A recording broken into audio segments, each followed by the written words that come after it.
When my sister called to tell me she'd sold our family's peach orchard, I laughed. Not a polite chuckle. A real, full laugh that startled the flight attendant walking past my seat. She probably thought I'd lost my mind. Maybe I had, but what my sister didn't know, what she couldn't have known, was that she hadn't sold anything at all. Let me back up. My name is Holden. I'm 58 years old, semi-retired, and until about 14 months ago, I thought the worst thing that could happen in a family was a disagreement at Thanksgiving. I was wrong about that. I was wrong about a lot of things. Our parents grew peaches in South Carolina, not the hobby kind, the real kind. 62 acres outside Spartanburg, 3 generations deep. My grandfather planted the first trees in 1951. My father spent 40 years coaxing that land into something profitable. And when he died 6 years ago, he left it to me and my sister Renee in equal shares. That was the will. That was the plan. Renee and I had never been close the way some siblings are. We weren't enemies either. We were more like two people who happened to share parents and holidays. Cordial, functional, occasionally warm. She'd moved to Charlotte after college, married a man named Bryce who sold commercial insurance and spent weekends watching golf, and settled into a life that had nothing to do with peaches or Spartanburg or red Carolina soil. That was fine. I understood. Not everyone wants what their parents had. For the first 3 years after Dad died, things went smoothly enough. I managed the orchard with our foreman, a man named Pete who'd worked that land for 20 years. I sent Renee her share of the profits every quarter, about $11,000 on a good year, sometimes more. She never visited, she never asked questions about irrigation or blight or whether the cold snap in February had hurt the early crop. She just cashed checks and called on Christmas. The problem started when Bryce's commercial insurance business began struggling. I didn't know the details at the time. What I knew was that Renee started calling more often, and the calls had a new texture to them. She'd ask about the land value. She'd mention that property in Spartanburg County had gone up considerably. She'd bring up casually, almost accidentally, that 62 acres with an operating orchard and water rights was probably worth somewhere between $2.3 and $2.8 million. You know, she said one evening in October, we could split it and both walk away comfortable.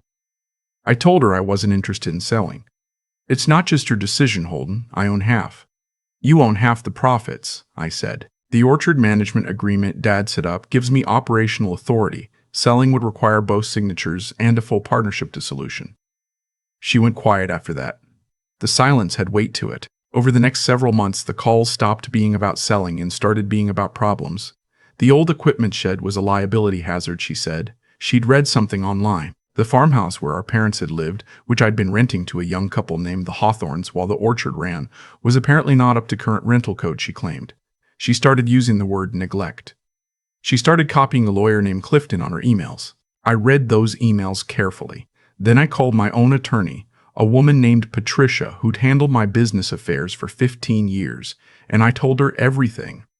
Let me look at the trust documents, Patricia said. I drove to her office in Greenville that Thursday. We sat across from each other at her conference table with my father's papers spread between us, and she read for a long time without saying anything. Finally, she looked up. Your father was a careful man, she said. He was. I just hadn't understood how careful until that moment. Dad had set up the inheritance not as a simple joint ownership but as a family land trust, something he'd done quietly in 2016, 2 years before he died, after a conversation with his estate attorney that I apparently hadn't paid close enough attention to. Under the trust structure, both Renee and I were beneficiaries, but the trust itself held the title to the land. Selling required trustee approval. I was the sole trustee. Renee could push all she wanted. Without my signature as trustee, the land didn't move. Patricia explained this to me clearly, and then she said something I've thought about many times since. This doesn't mean she'll stop trying. It means she'll get more creative. She was right. In February, Renee called to tell me she was coming down for a visit. She hadn't been to the orchard in 4 years. I said she was welcome. What else could I say? It was her family home, too, in its way. She arrived with Bryce and a man I didn't know. Young, nice suit, carried a leather portfolio. She introduced him as someone from a development consulting firm in Charlotte. I shook his hand and offered them sweet tea and waited. They walked the property for 2 hours. I let them. Bryce kept taking photos on his phone. The consultant made notes. Renee watched me the whole time with an expression I recognized from when we were children. The look she got before she was about to ask for something she knew she had no right to ask for. At dinner that evening, the consultant gave his presentation. A developer out of Atlanta was interested in the acreage for a mixed-use residential project. They were prepared to offer $2.4 million for the full 62 acres. The developer's legal team had already drafted a preliminary purchase agreement. All it required, he said, setting the portfolio on the table, was my signature as trustee authorizing the sale. I looked at the document. I looked at Renee. No, I said. Bryce started talking about market timing and liquidity, and Renee's mental health stress from the financial pressure. I sat there and listened to all of it, and then I said no again, and I asked them to please finish their tea. They left the next morning. The consultant left his card. I put it in the kitchen drawer. What I didn't tell Renee was that I had already been thinking, for several months, about a different kind of protection. Patricia had suggested it after one of our earlier conversations. The orchard itself was fine. The trust covered the land. But the farmhouse, the equipment, the irrigation infrastructure, the brand name we'd built for Hawthorne Creek peaches at regional farmers markets. Those assets had less clean protection than I'd realized. So I'd spent those months doing something. I won't pretend it was entirely strategic at first. Some of it was grief. I'd walk the rows in the evening when the light went orange and low over the trees, and I'd think about my father moving through those same rows, checking fruit size with his thumb and forefinger, talking to the trees the way some people talk to dogs. He used to say the orchard remembered everything, every drought, every frost, every hand that touched it. I believed him. I still do. But grief and strategy are mutually exclusive. I spent those months transferring the operational assets of the orchard into a separate LLC, Hawthorne Creek Farms LLC, of which I was the sole member. The brand, the equipment, the existing contracts with 3 regional grocery chains, the farmers market permits, the lease agreement with the Hawthorns for the farmhouse. All of it moved into the LLC under proper legal documentation. Patricia handled it. It took about 4 months and cost me more in legal fees than I wanted to think about. But when it was done, what Renee could theoretically ever access through legal pressure was bare land. Bare land with trees she didn't know how to maintain. I went to Denver for a week in April. An old college friend's 60th birthday, the kind of thing you don't skip. I was on the last leg home, somewhere over Tennessee, when my phone buzzed with a voicemail from a number I didn't recognize. I listened to it through my earbuds with the window shade half open and the sky outside going dark purple. It was the Hawthorns. Rebecca Hawthorne, voice tight, almost whispering. She said my sister had come to the property that afternoon with a locksmith and 2 men in a truck. She said they'd changed the locks on the farmhouse. She said Renee had told them their lease was void because the property was under new management. She said she and her husband and their 7-year-old daughter were standing in the driveway with nowhere to go. I asked the flight attendant if there was any way to get off a plane that was already taxiing. There wasn't. I called Patricia from the gate in Nashville during my layover. She was calm in the way that lawyers are calm when they are actually furious. She can't do that, Patricia said. She did it. Then we'll undo it tonight. By the time I landed in Greenville, Patricia had already filed an emergency motion with the county court. By 10 that evening, a judge had issued a temporary restraining order. By 11, a deputy sheriff had escorted Renee's locksmith back to the property and restored access for the Hawthorns. I drove up from Greenville and arrived just after midnight to find Rebecca Hawthorne sitting on the porch steps with a blanket around her daughter's shoulders. Her husband shook my hand without saying anything. Sometimes there's nothing to say. Renee called me at 6 in the morning. I was trying to help you, she said. That lease arrangement is below market rate and you know it. Renee, I said, the lease is held by Hawthorne Creek Farms LLC. You have no authority over it. You have no standing to modify it. You changed the locks on a property you don't control, and you displaced a family with a child. I need you to understand what that means, legally. Another silence. Different texture this time. Her attorney, Clifton, sent a letter the following week claiming that, as a co-beneficiary of the family trust, Renee had implicit rights over any improvements or structures on trust land. Patricia called it creative fiction. We filed our response and let the court sort it out. What happened over the following 6 weeks was less dramatic than I expected and more exhausting. There were depositions. There were conference calls where Clifton used the word equitable so many times I started counting.